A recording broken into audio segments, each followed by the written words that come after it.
In the early 1990s, Martin Lawrence was unstoppable. His comedy was loud, fast, and completely uncensored, and he was everywhere, on TV, in movies, and on stage. He wasn't just another funny man. He was a force.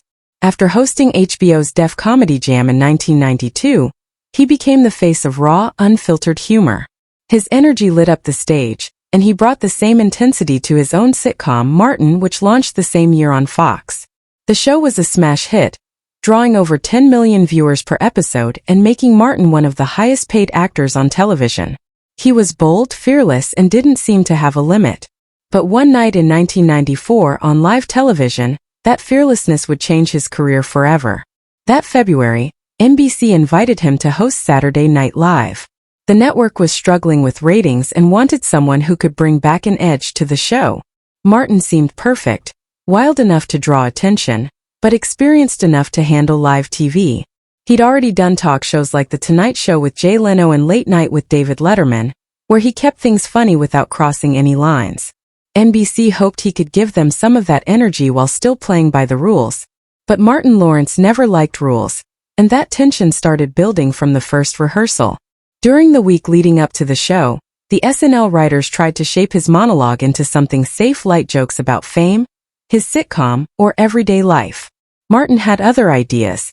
He wanted to talk about relationships and sex, the same topics that made his stand-up famous. When producers warned him to avoid anything too graphic, he brushed it off. At one rehearsal, he even slipped in a line about women needing Tic Tacs to freshen up. NBC executives immediately told him to cut it. They were already on edge after recent complaints about another controversial sketch, and they didn't want another storm. Martin nodded politely but was fuming. He believed censoring him meant silencing his truth. By the time show night arrived, the tension backstage was thick. Cast members were nervous, producers were pacing, and NBC had even extended the broadcast delay in case something went wrong.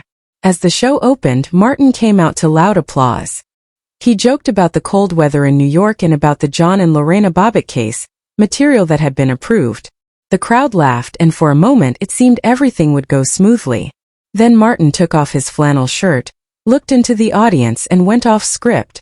He started talking about women's hygiene in graphic detail, saying some don't wash properly. The crowd's laughter turned uneasy. Some people gasped. Others sat frozen. In the control room, panic broke out. Producers debated whether to cut to commercial, but it was too late. The words had already gone out live across the country.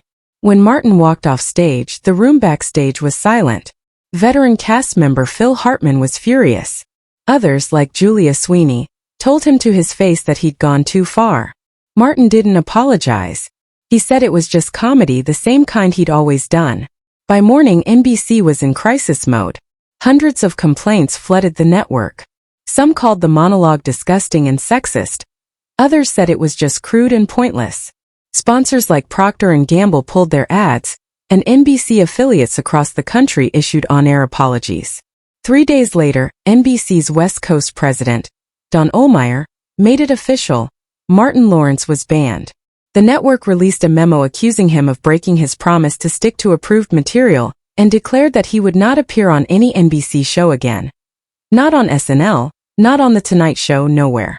Jay Leno protested, saying Martin had always been a great guest, but NBC stood firm.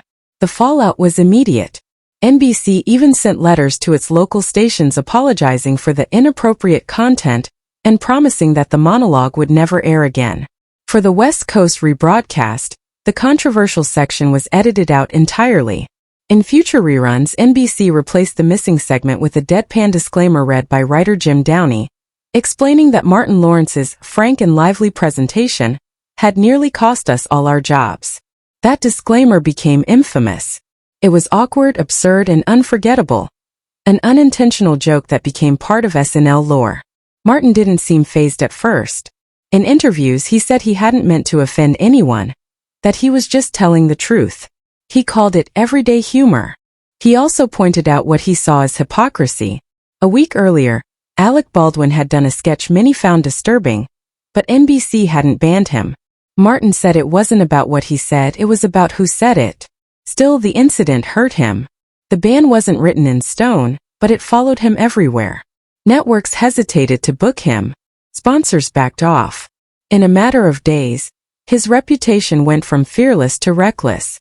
Despite the controversy, Martin's fans stayed loyal. His stand-up movie You So Crazy saw a spike in sales as people tried to see what made him so dangerous. In the long run, the SNL ban didn't end his career. It became part of his legend. He kept his sitcom going for several more seasons and later found success in movies like Bad Boys and Blue Streak. But that night at Rockefeller Center never stopped following him. For NBC, it became a cautionary tale about live television. For comedians, it became a symbol of how far you could push before a network pushed back. Over the years, the story turned into legend. The uncut monologue circulated secretly on bootleg tapes, and comedy fans debated whether Martin had gone too far or was simply ahead of his time. Even decades later, during SNL's anniversary retrospectives, the incident still came up. The show never lifted the ban.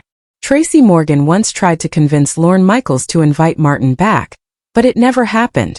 By then it didn't need to. The moment had already become myth. Today, people see that night differently. In an era where comedians talk openly about anything on streaming platforms and podcasts, Martin's monologue feels less shocking. He said what he always said, raw, uncomfortable, and real. Maybe it was too early for that kind of honesty on network TV. Maybe it was exactly what made him who he was. Either way, that February night in 1994 cemented Martin Lawrence's place in comedy history, not just as a star, but as the man who tested the limits of live television and never looked back.